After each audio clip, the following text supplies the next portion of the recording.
नमस्ते दोस्तों, मैं संध्या आप सबों को यूट्यूब चैनल में स्वागत करती हूँ। तो आज मैं अलग ओझा कहानी से संबंधित महत्वपूर्ण प्रश्न आप सबों के समस्त प्रस्तुत की हूँ।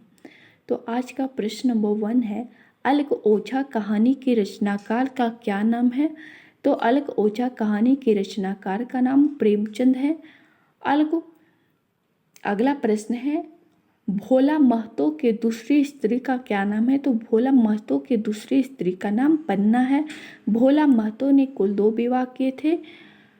पहली स्त्री का मृत्यु हो गया था, उसके बाद पन्ना से विवाह किए थे और पहली स्त्री के कुल 1 संतान थी जिसका नाम था रघु, और पन्ना की कुल संतान 4 थी। अगला प्रश्न है, रघु के माँ की मृत्यु हुई उस समय रघु का उम्र क्या था?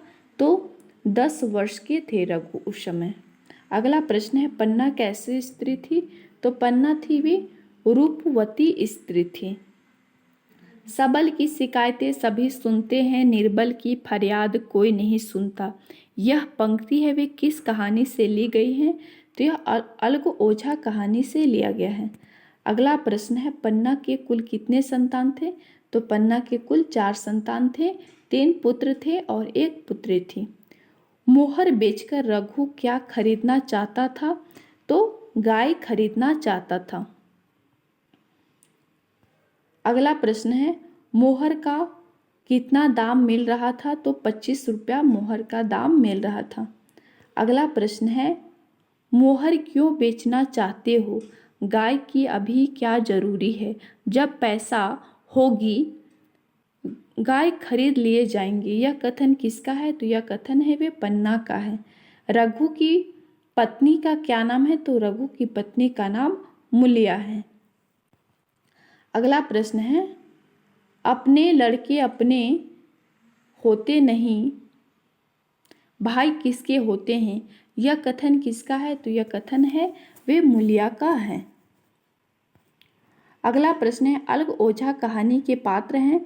तो भोला महतो हैं, रघु हैं जिसके पहली पत्नी के संतान है रघु, और पन्ना के कुल 4 संतान थे। केदार सबसे बड़ा लड़का था, उसके बाद खुन्नू, लक्ष्मण और एक था झुनिया उसकी पुत्री थी, और मूलिया ये रघु की पत्नी का नाम है।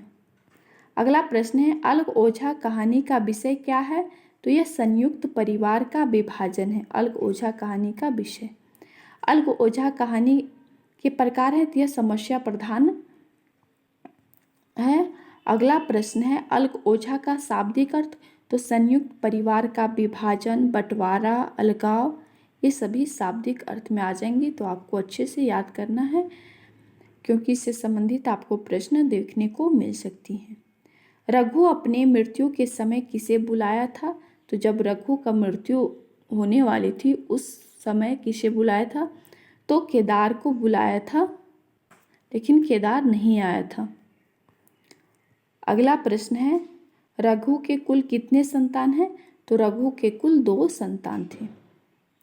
अगला प्रश्न है, अलग हो जाने से बच्चे तो अलग न हो गए, यह कथन किसका है?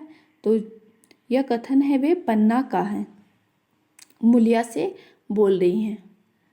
रघु का मृत्यु किस दुख के कारण हुआ था? तो जो रघु का जो मृत्यु था वे अलगाव के कारण हुआ था, बंटवारा के कारण। रघु नहीं चाहता था पन्ना से अलग होने और अपने भाइयों से अलग होना, लेकिन मूलिया की वजह से रघु ने अलग हो गया था। तो आप अच्छे से कहानी पढ़े होंगे तभी इसका सही आंसर लगा पाइएगा। अगला प्रश्न है, मानसरोवर भाग में कुल कितनी कहानियां संकलित हैं? तो कुल 27 कहानी संकलित हैं। तो आज के लिए इतना ही, और कहानी हमारे सिलेबस में जितनी भी लगी हैं उससे संबंधित मैं डेली प्रश्न लेके आऊँगी। आपको वीडियो देखने के लिए बहुत बहुत धन्यवाद।